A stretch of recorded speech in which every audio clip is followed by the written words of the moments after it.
Hello everyone, welcome to Edutap. I am Tanushree. तो students, आप में से वो सारे लोग जो नबार्ड ग्रेड 2026 के लिए प्रिपेयर कर रहे हैं उनके लिए ये एक बहुत ही इंपॉर्टेंट वीडियो होने वाली है, क्योंकि इस वीडियो के अंदर हम डिस्कस करेंगे अपकमिंग 6 मंथ्स का स्टडी प्लान। अब आप कहोगे कि मैम 6 मंथ्स हम किस बेसिस पे लेके चल रहे हैं, क्योंकि एग्जाम की नोटिफिकेशन कब आएगी ये तो हमें एग्जैक्टली नहीं पता, क्योंकि 2025 में भी नोटिफिकेशन आते आते नवंबर हो गया था। So how can you say 6 months? So students, let me tell you कि नबार्ड का जो टाइम पीरियड है सिर्फ वो एक फिक्स चीज है। नोटिफिकेशन कब आएगी, उसकी डेट कब होगी, ये कभी भी फिक्स्ड नहीं होता है। 2023 के अंदर भी जो एग्जाम था वो अक्टूबर मंथ के अंदर हुआ था, लेकिन 2024 के अंदर जो हमारा एग्जाम था वो 1 सितंबर को ही हो गया था।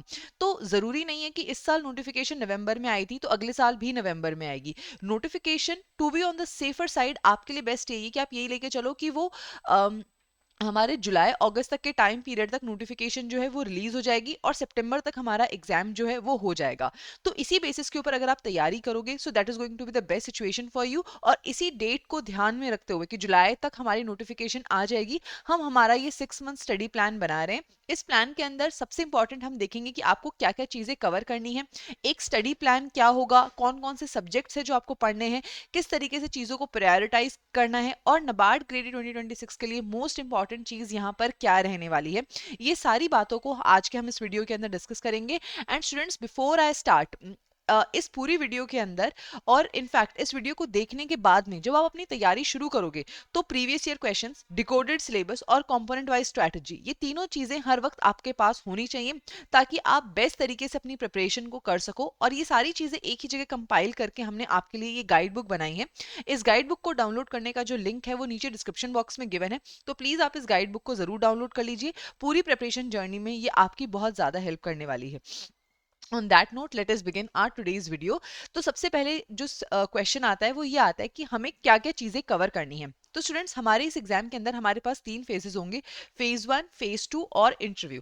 अब फेज 1 जो है वो सिर्फ एक क्वालिफाइंग फेज है। क्वालिफाइंग का मतलब है कि यहाँ पर बस आप किसी तरीके से पास हो जाओ। इस फेज के जो मार्क्स हैं वो आपकी फाइनल मेरिट लिस्ट के अंदर नहीं जुड़ेंगे।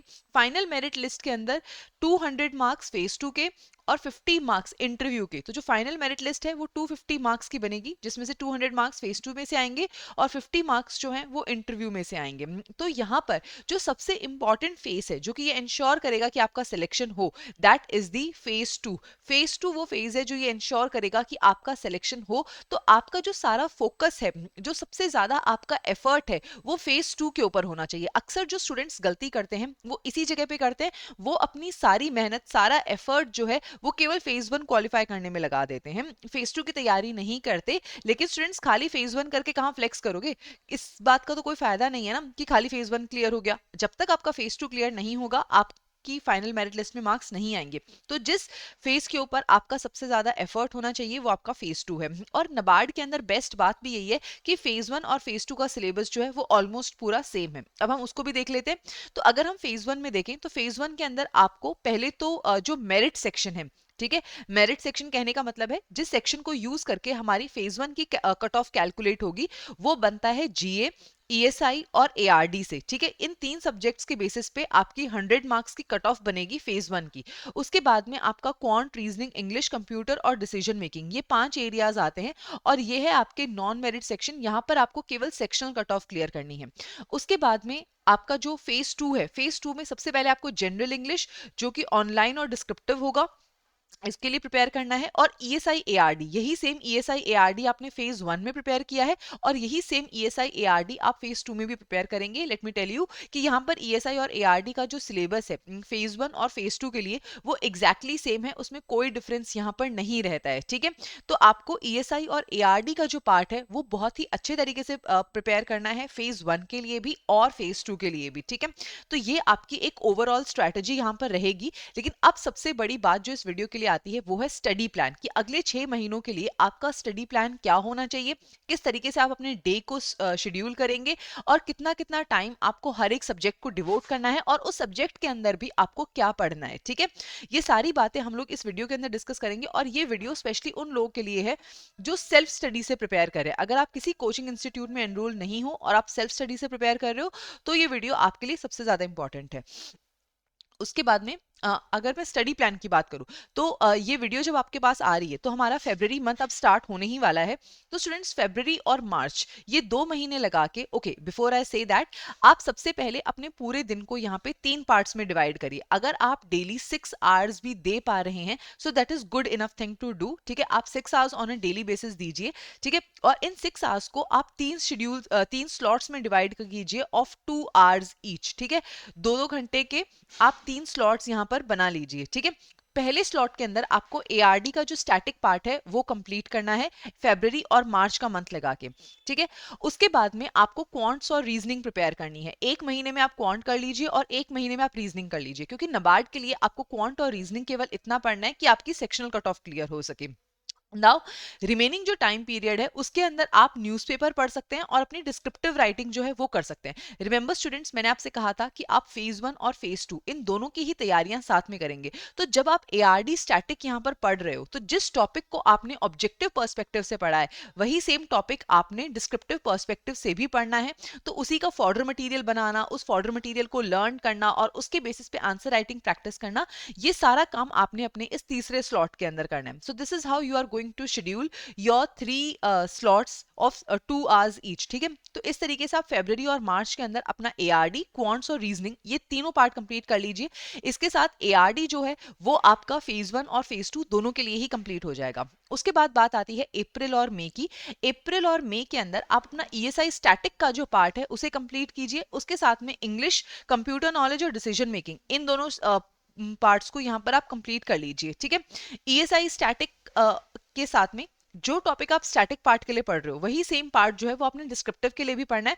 तो इससे ईएसआई जो है वो आपका फेज 1 और फेज 2 दोनों के लिए ही कवर हो जाएगा। तो इस तरीके से में आते आते आपका जो भी स्टैटिक पोर्शन है, एआरडी, ईएसआई प्लस पूरा का पूरा non married section, quant, reasoning, English, computer, decision making, और जो आपका एआरडी ईएसआई फेज 2 के लिए भी है, ये सारी चीजें जो है वो मई एंड तक आपकी कंप्लीट हो जाएंगी। पूरा स्टैटिक पार्ट जो है वो यहाँ पर आपका कंप्लीट हो जाएगा। उसके बाद में फ्रॉम जून ऑनवर्ड्स आप अपने करंट अफेयर्स को स्टार्ट कर सकते हैं। देखो स्टूडेंट्स, करंट अफेयर्स के लिए बेस्ट तरीका जो है वो तो मैगजीन्स को यूज करना है, अदरवाइज आप न्यूज़पेपर्स भी फॉलो कर सकते हैं। आगे क्या क्या सोर्सेज आपने रेफर करने हैं वो मैं आपको डिटेल तरीके से बताऊंगी, बट जून मंथ से आप करंट अफेयर्स को एक स्लॉट पूरा दीजिए यहाँ पे, जून, जुलाई, अगस्त। इसके साथ साथ में आपने जो एआरडी यहाँ पर रीड किया था वो पूरा का पूरा आपने रिवाइज करना है। डिस्क्रिप्टिव राइटिंग के लिए जो फॉर्डर मटेरियल आपने बनाया था वो आपने पूरा लर्न करते रहना है, उसकी आंसर राइटिंग प्रैक्टिस भी साथ साथ चालू रखनी है। जुलाई में आप अपना ईएसआई स्टैटिक को रिवाइज कर सकते हैं।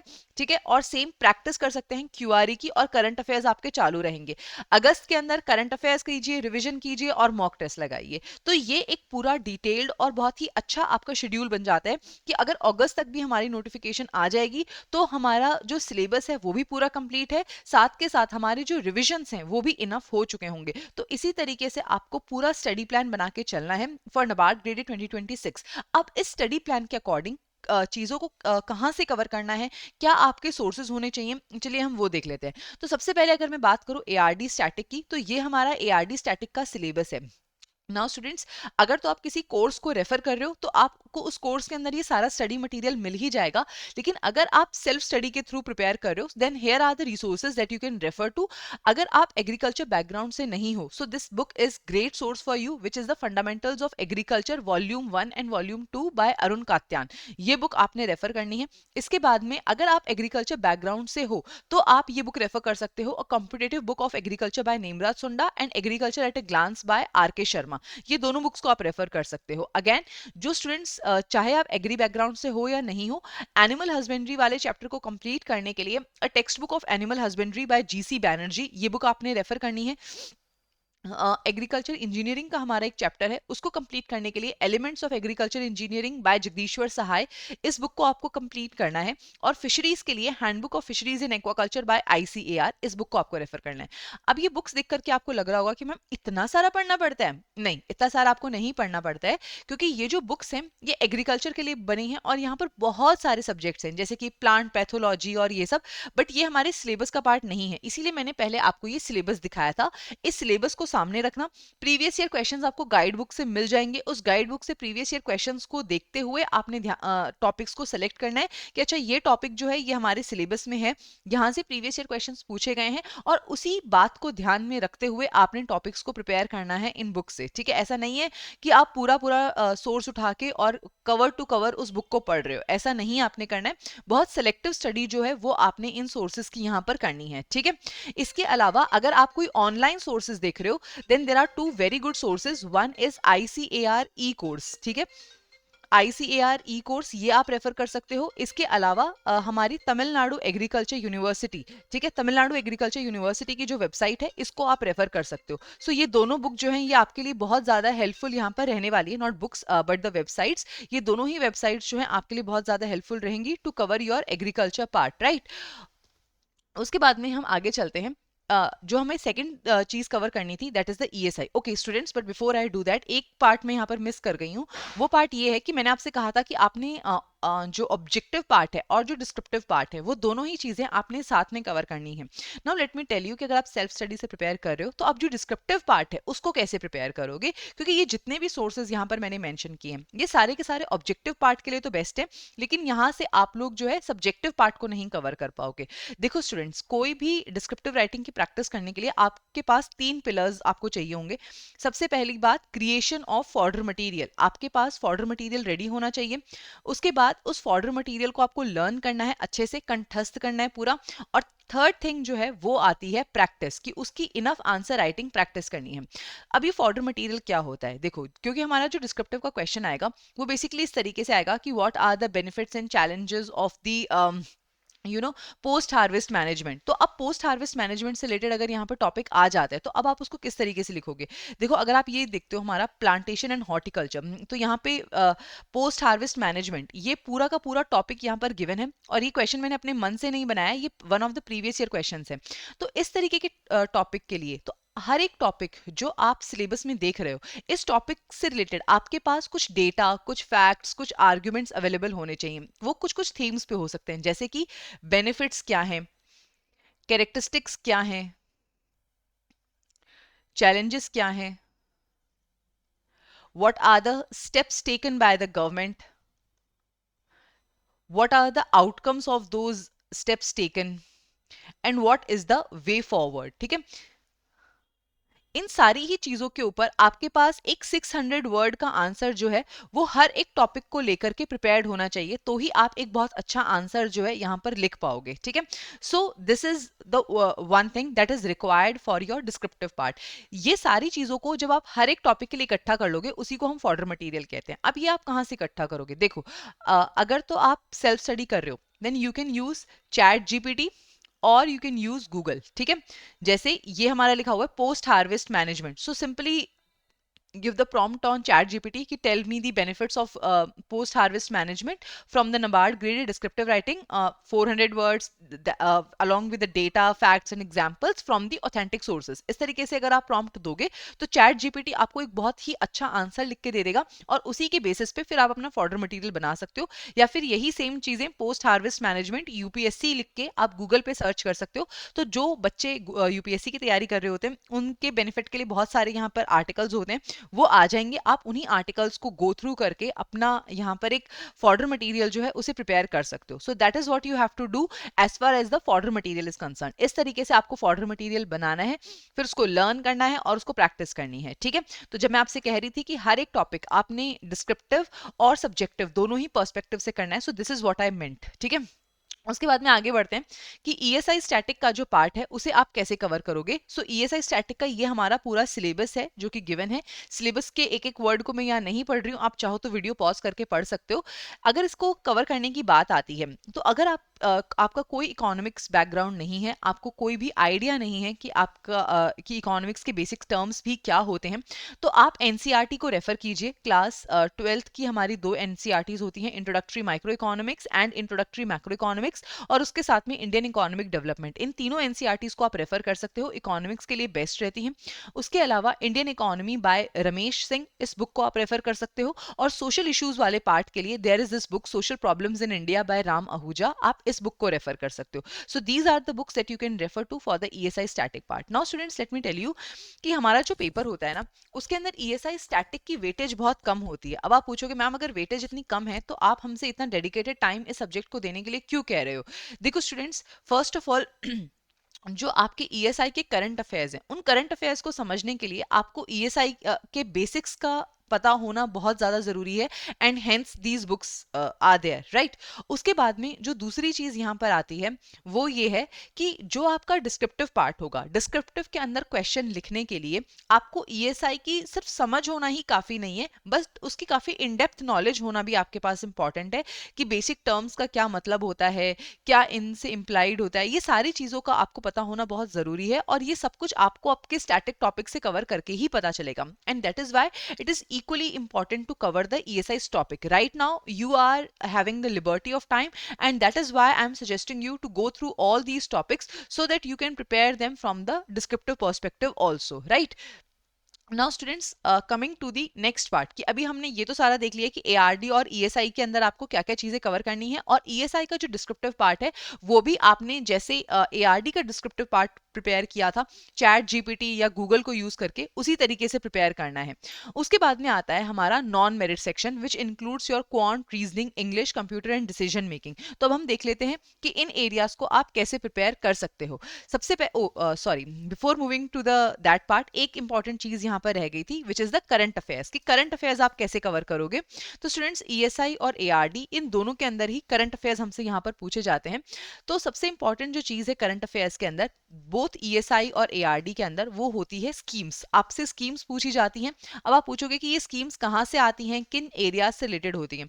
तो स्टूडेंट्स, हमारा जो सिलेबस है, सिलेबस के अंदर जो भी टॉपिक गिवन है, सपोज रूरल डेवलपमेंट गिवन है, तो रूरल डेवलपमेंट से रिलेटेड अगर कोई भी स्कीम आती है, so that becomes important. MSME as a topic हमारे ईएसआई सिलेबस के अंदर गिवन है, तो एमएसएमई से रिलेटेड अगर कोई भी स्कीम आती है तो दैट बिकम्स इंपॉर्टेंट. अब इन स्कीम्स के अंदर क्या क्या पढ़ना है.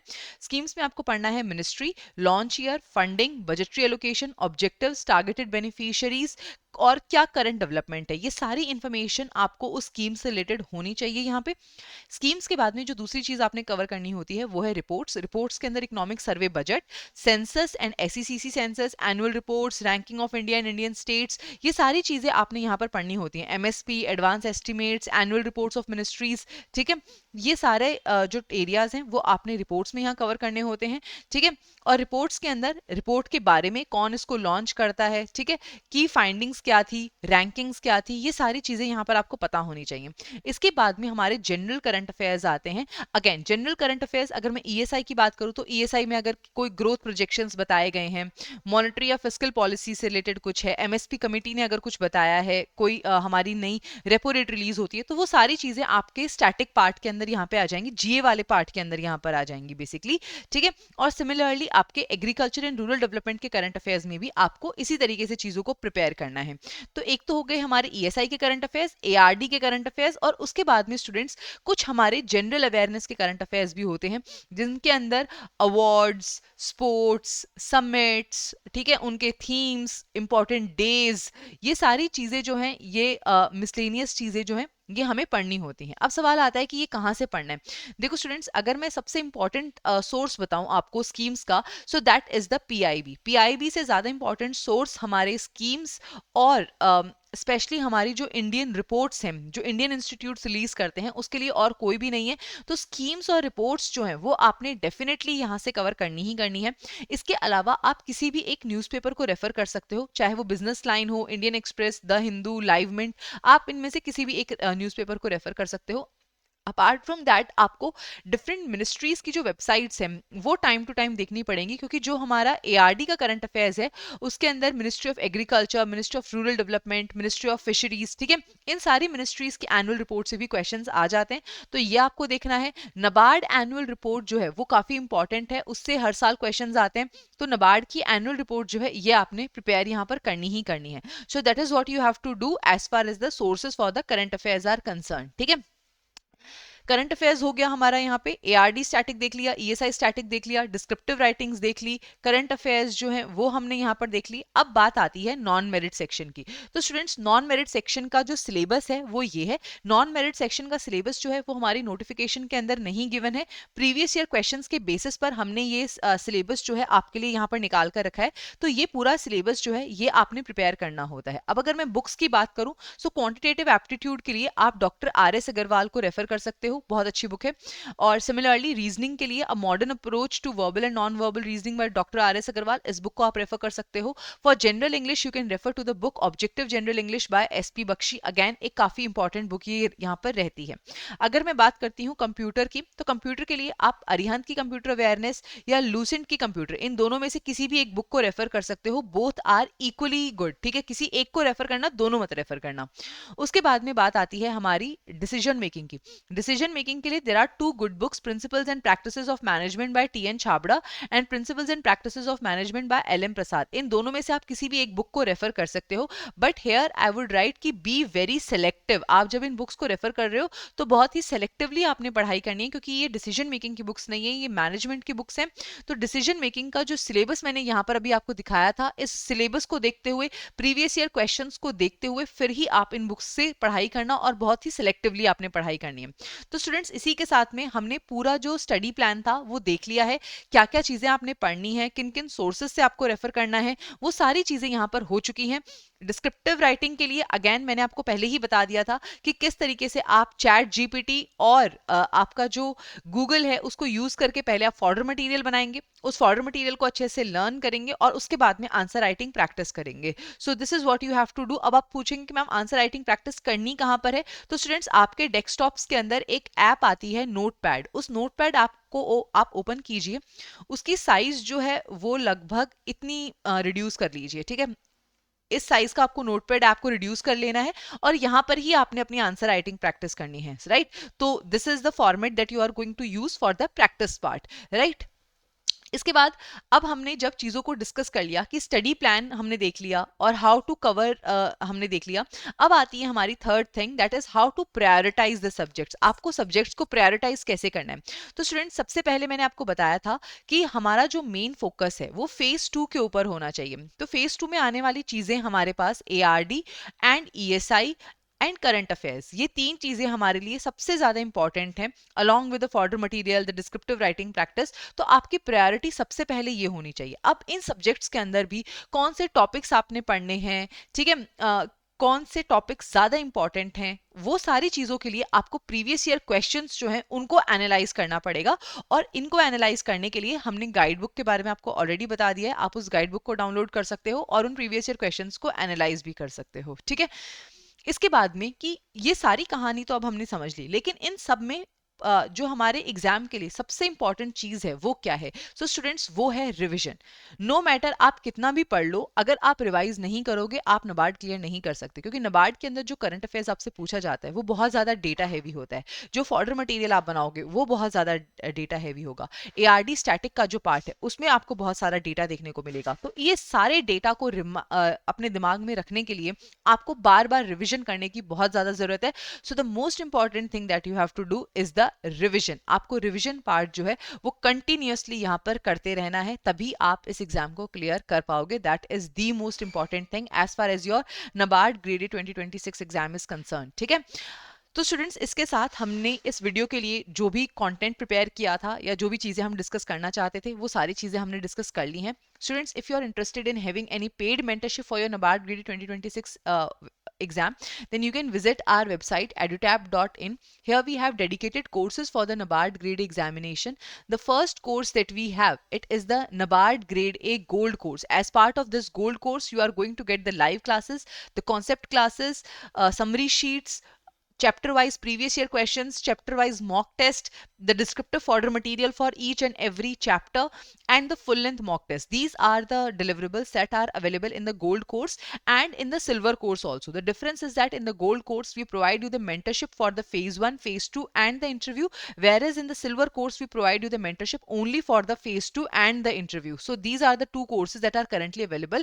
And if you are preparing through self study, then we have the phase 1 and phase 2 test series series for you, wherein you are going to get the solved previous year question, chapter wise test, sectional test, and full length mock tests along with the descriptive fodder material. So these are the deliverables that are currently available on our website. So you can visit and check out if you are interested in having any paid mentorship. On that note, I'm ending this session here. Thank you so much, and I wish you all the very best for your exam.